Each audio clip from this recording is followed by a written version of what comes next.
Tamara here. Welcome to my channel. I was so proud of myself because I was able to get a video ready ahead of time. And I have a really fun and cheerful empties video ready to upload on Sunday. My first empties video, so I was sort of excited about it. But I didn't feel right uploading it without addressing a couple of other things first. A couple of events in the past week. One of which is super positive, and I wanted to take this opportunity to thank all of you for, oh my gosh, the last couple of weeks has been overwhelming with my channel. I have been getting some wonderful views, some wonderful new subscribers, some comments that have been very engaging. I've had some great conversations. It has been so fun, and you have all made me feel so welcome to this YouTube community, and I just wanted to say thank you very, very much. Thank you so much. I not only appreciate it, you have really helped me to be able to deal with the COVID crisis. So I did want to also acknowledge it is a scary time. It is a serious time. But this YouTube community is really helping me through it. Not only the engagement I'm getting in my channel, but just being able to connect with other YouTube creators and watch their videos. It's a great community. I'm thrilled to be a part of it, and again, I want to thank you. So about the COVID crisis, I'm not going to go a lot into it, but I just want to acknowledge we are all feeling anxious. We are all feeling isolated. And a couple of the ways I'm dealing with it, I am just trying to focus on gratitude, and I'm looking forward to being able to spring clean my house. Tomorrow is the first day of spring here in Minnesota, which is a big deal.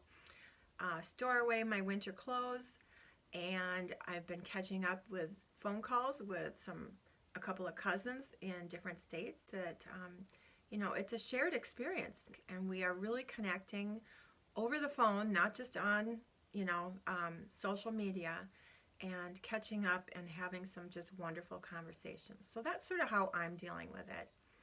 I am 60. I am in the high risk age group, so I am taking it very seriously. I am taking the best care of my health that I possibly can. And, but again, I don't want to make this video about the COVID. I really just want to acknowledge it. If you are struggling, I have a new YouTube friend. Her name is Claudia. She lives in Italy, and she has a wonderful, wonderful channel called Happily Healthful. She's a yoga teacher, and her channel focuses on skincare and nutrition and meditation, and she's just got such a well-rounded, wonderful channel. But she has a few now, 2 or 3 videos on how to deal with the isolation that they are experiencing in Italy. They are on lockdown. So if you want some inspiration and some comfort, I am going to link her channel down below, and I highly recommend you go visit her. She's just a very uplifting, kind, beautiful, and inspiring person, and I get a lot of comfort from her videos. Okay, so let's get to the topic at hand. I want to focus on my gray hair journey. I've been getting some comments, both pro and con, and so I want to share with you my journey, why I did it, how I feel about it, and address the obvious contradiction that I am a user of anti-aging such as Retin-A and such as Botox, sunscreen, anti-aging makeup, and yet I let my hair go gray. Here are my general thoughts, and I'm going to explore this concept more in future videos because today it's primarily about the gray hair. But I am really trying to focus more on pro-aging. I am 60. I'm not trying to look 40. I want to look and feel the best I can at my age. And yes, I want my skin to be as pretty as possible and as protected as possible. But yet, I really am enjoying my gray hair. I got my first gray hair in my early 20s.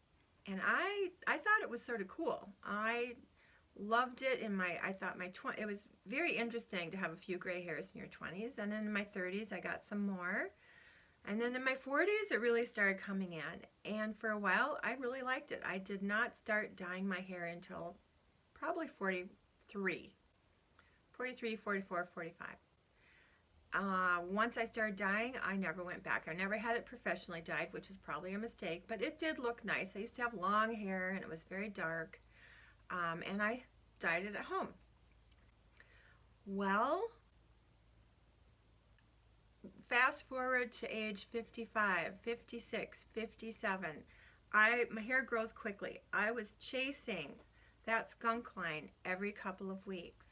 Within 10 to 14 days after dyeing my roots, I would have a white line there. I would have a white line there.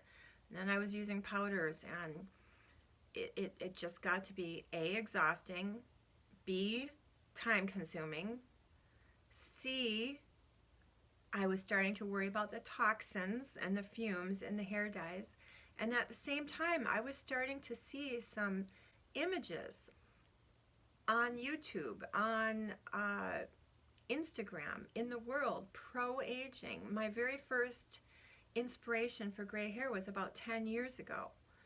Cindy Joseph, who was a model with long silver hair. She modeled and didn't start modeling until her mid to late 50s.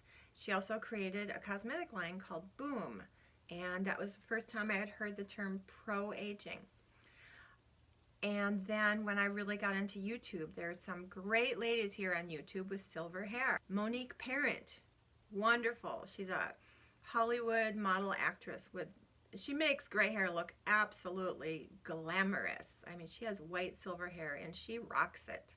She rocks it like a rock star. Nicole Johnson has a wonderful channel dedicated to fierce aging, and she has gray hair and a lot of videos on gray hair, and she has a Facebook page called Fierce Aging on Gray Hair, which I'm a part of. So inspirational. Mr. Kong's mom, she's in her 40s, well, I think in her 40s or maybe even in her 30s. She let her hair grow gray.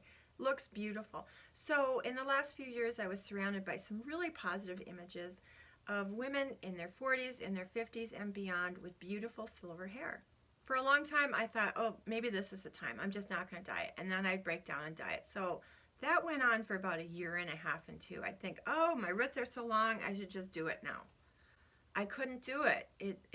I just kept dyeing it. But I thought about quitting for about a year and a half before I actually said, that's it.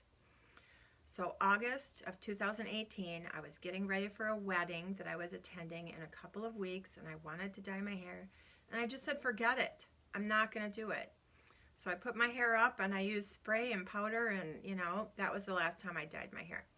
It was not easy. It was a very difficult journey. Looking back now, and now being part of Nicole Johnson's Facebook Fierce Aging group, where women are putting photos of themselves during their growing out period, I sort of wish I had documented it instead of hiding it. I used hats, I used sprays, I used powders. I got through it. Luckily, my hair grows fast, and so I think the last time I dyed my hair was June of 2018, and when I cut the last of my dye off was December of 2019. I think that probably has something to do with why I started my YouTube channel as well. Not only turning 60, not only a new decade, but I had gotten rid of all the dye, and I had a sassy new haircut, and I was feeling good, and so, that was part of the inspiration for me starting my channel. Anyway, gray hair, I'm enjoying my gray hair. I acknowledge the fact that at times, yes, it does make me look older. That's okay. I'm not trying to look 40. I am 60. I'm just trying to look and feel the best I can. I love the variation in tone. I love the silkiness of it. I love the shininess of it. Oh, there's another really cool gal here on YouTube. Montreal. Alyssa in Montreal. I'm going to link her channel below. She's super cool, and she just makes gray hair look actually cool. Monique makes it look glamorous. Elisa, oh gosh, I don't remember her name, makes it look cool. you know, I just make it look, I don't know, normal. I don't know. But I'm liking it. I'm never going to go back. So that's my gray hair journey. And I'm, you know, I don't push, this is not a moral thing. It's not an ethical thing. It is not anything I push on anyone. Actually, two of my girlfriends and I did it together. Julie is a hairdresser and she styles my hair. And she quit the dye at the same time I did, and another one of our friends. And Julie's a hairstylist. The cool thing about gray hair is that it is so unique on everybody. Unique coloring, unique patterns, unique streaks, and it does help to have support with friends. That was very, very helpful. Okay, I'm going to wrap this up. So, future conversations, the direction of my channel, I'm hoping to go more pro-aging versus anti-aging. And, the last thing I wanted to talk about is, you know, as I'm working more towards pro-aging, I am trying to surround myself with images of really amazing, beautiful, inspiring women with gray hair and wrinkles in their 50s, 60s, 70s, and beyond. And so I've been finding a lot of inspiration on Instagram. And there's a couple, I mean, just type in gray hair or older women and you will find some beautiful images.